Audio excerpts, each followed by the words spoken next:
Hello दोस्तों, कैसे हैं आप सब लोग। उम्मीद करता हूं काफ़ी अच्छे होंगे। तो दोस्तों आज की तारीख में हम 20 आईपीओज का अपडेट एक साथ लेंगे, क्योंकि इतने सारे आईपीओज ओपन हैं तो सबका अपडेट भी जरूरी है। मैंने आपको कहा भी था कि टाइम टू टाइम आपको वीडियोस मिलते रहेंगे, चिंता ज़्यादा करने की जरूरत नहीं है। मैं आपको अपडेट तो करता ही रहूँगा।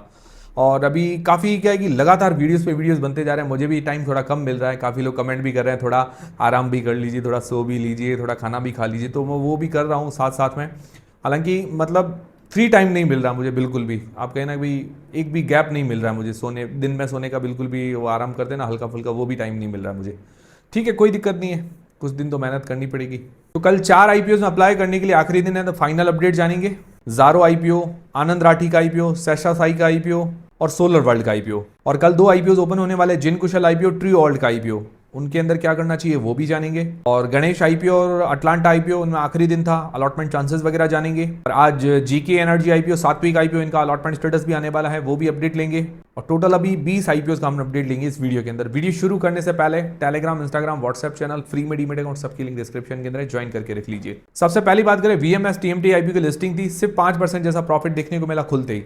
मतलब ठीक था, इतनी ज़्यादा उम्मीद मतलब थोड़ी सी ज़्यादा ही लग रही थी, बट हमने जो रेंज ली थी उसके बीच में लिस्ट हो गया। क्योंकि अभी मार्केट देखिए, डिस्ट्रीब्यूशन बहुत ज़्यादा हो गया, अभी डिमांड इधर उधर शिफ्ट हो गई है।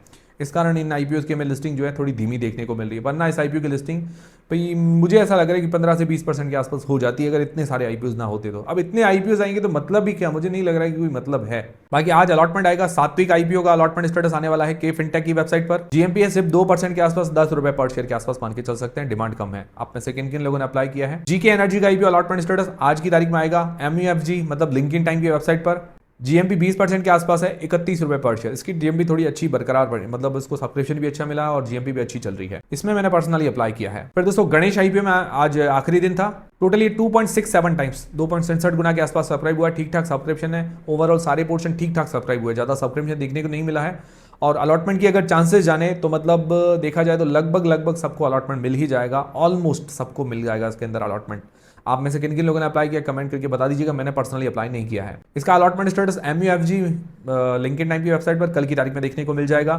जीएमपी सिर्फ 1% के आसपास चल रही है, लगभग 4 रुपए पर शेयर। फिर दोस्तों अटलांटा आईपीओ, बहुत ही बढ़िया सब्सक्रिप्शन देखने को मिला, 70.62 गुना के आसपास टोटल ये सब्सक्राइब हुआ है। क्यूआईबी, एचएनआई, रिटेल पोर्शन, सारे पोर्शन बढ़िया सब्सक्राइब हुए हैं। आप में से किन किन लोगों ने अप्लाई किया कमेंट करके बता दीजिएगा। मैं पर्सनली अप्लाई नहीं कर पाया, मुझे टाइम ही नहीं था एक्चुअली। मैं भी लगभग आईपीओज में ही लगा हुआ, वीडियोज आपके लिए लाऊं, सही में मुझे टाइम नहीं मिला, मैं भूल गया था। Allotment charges big HNI category के अंदर 9% के आसपास, स्मॉल एचएनआई कैटेगरी के अंदर 2.5% के आसपास, रिटेल कैटेगरी के अंदर लगभग 12% के आसपास। ये लगभग लगभग चांसेस बता रहा हूँ 100 में से। अब देख लीजिए आपने कौन कौन सी कैटेगरी में अप्लाई किया है। इसका अलॉटमेंट स्टेटस कल की तारीख में 25 सितंबर को एमयूएफजी लिंकिन टाइम की वेबसाइट पर देखने को मिल जाएगा। जीएमपी इसकी 16% के आसपास चल रही है, 115 रुपए पर शेयर के आसपास मान के चल सकते हैं, डिमांड अभी ठीक है। फिर दोस्तों कल 4 आईपीओ में अप्लाई करने के लिए आखिरी दिन है। फाइनल अपडेट क्या है, सबसे पहले जारो इंस्टीट्यूट का आईपीओ। तो सबसे पहले जो लोग लिस्टिंग गेंस के हिसाब से अप्लाई करना चाहते हैं, 4 पैरामीटर्स देखिए, सारी चीजें मैं क्लियर करूंगा, डिसीजन आपको अपनी रिस्क अपना एनालिसिस लगा के ही बनाना है, ठीक है।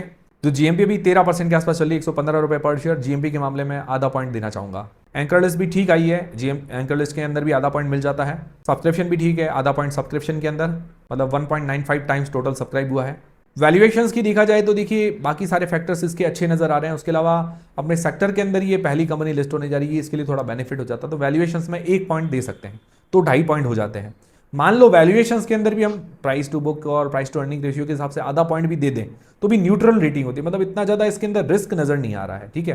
तो अगर आप क्यूआईबीज का भी सब्सक्रिप्शन देख सकते हैं, मतलब एक चीज़ होती है ना कि रिस्क नजर आ रहा है, रिस्क बहुत ज़्यादा है वैल्यूएशन, तो ऐसा कुछ नहीं है, सब एक न्यूट्रलाइज कह सकते हैं, न्यूट्रल टाइप का ये आईपीओ नजर आ रहा है। लॉन्ग टर्म के हिसाब से बात करें तो विशेष ऐसा कुछ नेगेटिव मुझे लगा नहीं। और आईपीओ के बाद ऑलमोस्ट ये डेट फ्री कंपनी हो जाएगी, काफी अच्छी बात है। फाइनेंशियली स्ट्रांग है, सेक्टर के अंदर ये पहली कंपनी लिस्ट होने जा रही है, बाकी सारे फैक्टर्स भी अच्छे नजर आ रहे हैं। लॉन्ग टर्म में ओवरऑल बैलेंस्ड कंपनी है, मतलब इस कंपनी को आप न्यूट्रल बैलेंस्ड कंपनी कह सकते हैं, लॉन्ग टर्म और लिस्टिंग इस दोनों के हिसाब से, ठीक है। बाकी देखिए अभी आईपीओ ज्यादा है तो अभी क्या कहें, किस में अप्लाई करें, किसको छोड़े, क्या कर सकते हैं भाई। कोई भी अच्छा आईपीओ भी आएगा ना तो इस टाइम थोड़ा मतलब डिमांड इधर उधर हो जाएगी उसकी। फिर दोस्तों सोलर वर्ल्ड सॉल्यूशंस का आईपीओ, जीएमपी 16% के आसपास है, 55 रुपए पर शेयर। जीएमपी के मामले में 1 पॉइंट देना चाहूंगा क्योंकि थोड़ी 15% से ऊपर है। सब्सक्रिप्शन देखा जाए तो 4 टाइम्स ये टोटल सब्सक्राइब हुआ है। क्यूआईबी पोर्शन छोड़कर सारे पोर्शन सब्सक्राइब हो चुके हैं। सब्सक्रिप्शन में भी पूरा 1 पॉइंट देना चाहूंगा। वैल्यूएशंस देखा जाए ओके ओके है, आधा पॉइंट वैल्यूएशंस के अंदर। एंकर लिस्ट ठीक है, उसके अंदर भी आधा पॉइंट मिल जाता है, तो 4 में से 3 पॉइंट बन जाते हैं।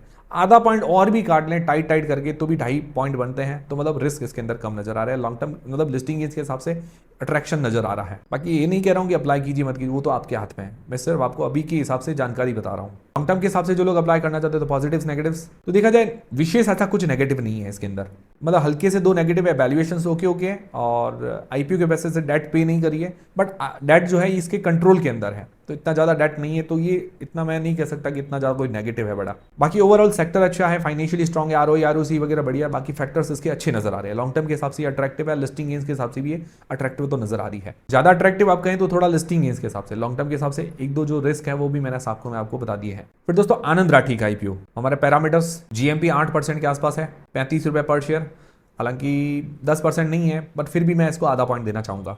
सब्सक्रिप्शन ठीक ठाक मिला है, मतलब सब्सक्रिप्शन के मामले में भी आधा पॉइंट देना चाहूंगा, 1.11 गुना के आसपास सब्सक्राइब हुआ है। वैल्यूएशंस महंगी है, मोतीलाल ओसवाल, एंजल वन, ये से काफ़ी बड़ी कंपनियां हैं, उससे अट्रैक्टिव वैल्यूएशंस पर, तो ये वैल्यूएशंस की महंगी है।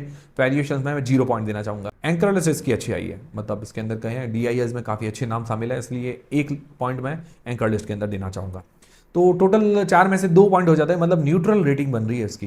न्यूट्रल रेटिंग इसीलिए भी है क्योंकि ये शेयर मार्केट से जुड़ी हुई है थोड़ी कंपनी, तो हो सकता है कुछ लिस्टिंग के हिसाब से माहौल बन जाए, ऐसा पॉसिबल है। बाकी मैं नहीं कह रहा हूँ कि आप अप्लाई कीजिए नहीं कीजिए, मैं जो भी अभी की रेटिंग ही आपको बता रहा हूँ। इसके अंदर लिस्टिंग के हिसाब से इतना ज़्यादा रिस्क नजर नहीं आ रहा, न्यूट्रल जैसा नजर आ रहा है। कल आप QIBs का भी सब्सक्रिप्शन देख सकते हैं। लॉन्ग टर्म के हिसाब से देखा जाए तो लॉन्ग टर्म के हिसाब से बिल्कुल भी अट्रैक्टिव नहीं है। पहली चीज वैल्यूएशंस महंगी है, मोतीलाल ओसवाल, एंजल वन इससे अच्छी वैल्यूएशंस पर अवेलेबल है। डेट उधारी काफ़ी ज़्यादा है, डेट टू रेशियो 2 के आसपास का बहुत ज़्यादा है, तो मुझे लॉन्ग टर्म के हिसाब से बिल्कुल भी अट्रैक्टिव नहीं लगी, रिस्क की कंपनी नजर आ रही है। तो आनंद राठी के अंदर लिस्टिंग के हिसाब से न्यूट्रल टाइप की रेटिंग है और लॉन्ग टर्म के हिसाब से देखा जाए तो रिस्क थोड़ा बन रहा है। बाकी आप लोग क्या करने वाले हैं कमेंट करके जरूर बताइएगा। फिर दोस्तों शैसा साई आईपीओ, लिस्टिंग गेन्स के हिसाब से 4 पैरामीटर्स, जीएमपी लगभग इसकी 13% के आसपास चल रही है, लगभग 55 रुपए पर शेयर, आधा पॉइंट जीएमपी में देना चाहूंगा। बाकी वैल्यूएशंस की बात करें तो P wise, price to book wise तो थोड़ा सा हायर साइड नजर आएगा, बट अपने सेक्टर में देखा जाए तो यूनिक सेक्टर है इसका, मतलब ज़्यादा कोई कंपनियां नहीं है और सेक्टर में लीडिंग पोजीशन के अंदर भी है, तो वैल्यूएशन में पूरा 1 पॉइंट इसको देना चाहूंगा। बाकी एंकर लिस्ट में आधा पॉइंट और सब्सक्रिप्शन के अंदर भी आधा पॉइंट देना चाहूंगा। ओवरऑल 4 में से 2.5 पॉइंट बन रहे हैं, मतलब इसके अंदर भी कम रिस्क नजर आ रहा है। लॉन्ग टर्म के हिसाब से भी अट्रैक्टिव नजर आ रही है और अपने सेक्टर के अंदर इसका मार्केट शेयर भी काफी अच्छा है। और 1-2 नेगेटिव जैसे आईपीओ से इसके ऊपर डेट है, पर आईपीओ के वजह से डेट पे कर रही है, तो आईपीओ के बाद भी फाइनेंशियल्स और इसके मजबूत हो जाएंगे, तो मतलब ओवरऑल अट्रैक्शन है लॉन्ग टर्म के हिसाब से। लिस्टिंग इन लॉन्ग टर्म दोनों के हिसाब से अट्रैक्शन नजर आ रहा है इस सेक्टर के अंदर, और ये यूनिक सेक्टर है थोड़ा सा। काफ़ी लोग कह रहे हैं कि भाई आने वाले टाइम में ये भी कार्ड वगैरह मतलब मैन्युफैक्चर करती है, जैसे डेबिट कार्ड, क्रेडिट कार्ड हम यूज़ करते हैं, लोग कह रहे हैं कि भाई ये डिजिटल होते जा रहे हैं। डिजिटल होगा पर इसमें अभी टाइम लग सकता है। भाई ई सिम भी आ रही है, आपको पता होगा, हमारे मतलब अभी फिजिकल सिम लगा रहे हैं लोग, काफ़ी लोग ई सिम यूज़ करते हैं। ई सिम यूज़ करने वाले भी सिर्फ 4-5% लोग हैं, ज़्यादातर आईफोन यूज़र्स हैं जो ई सिम यूज़ करते हैं, और कुछ और भी कंपनी के यूज़र्स हैं वो भी यूज़ करते हैं। तो उसमें भी अभी इतना टाइम लग रहा है कि भाई सिम भी डिजिटल आने में, मतलब लोग डिजिटलाइजेशन होगा नो डाउट, और उसमें थोड़ा सा वक्त लग सकता है। बट मुझे लगता है कार्ड वगैरह, चेक बुक, इनकी तो ज़रूरत रहेगी, आने वाले टाइम में डिजिटलाइजेशन होगा, बट उसमें अभी मुझे लगता है वक्त लग सकता है, 20-30 साल लग सकते हैं, ऐसा मुझे लग रहा है। और जिसने भी सवाल किया था काफ़ी अच्छा किया था। फिर दोस्तों आज 3 IPO जो ओपन हुए, उनके अंदर ई पैक प्रीफैब का तो मैं एंकर लिस्ट बता चुका हूँ, BMW की एंकर लिस्ट आई नहीं है।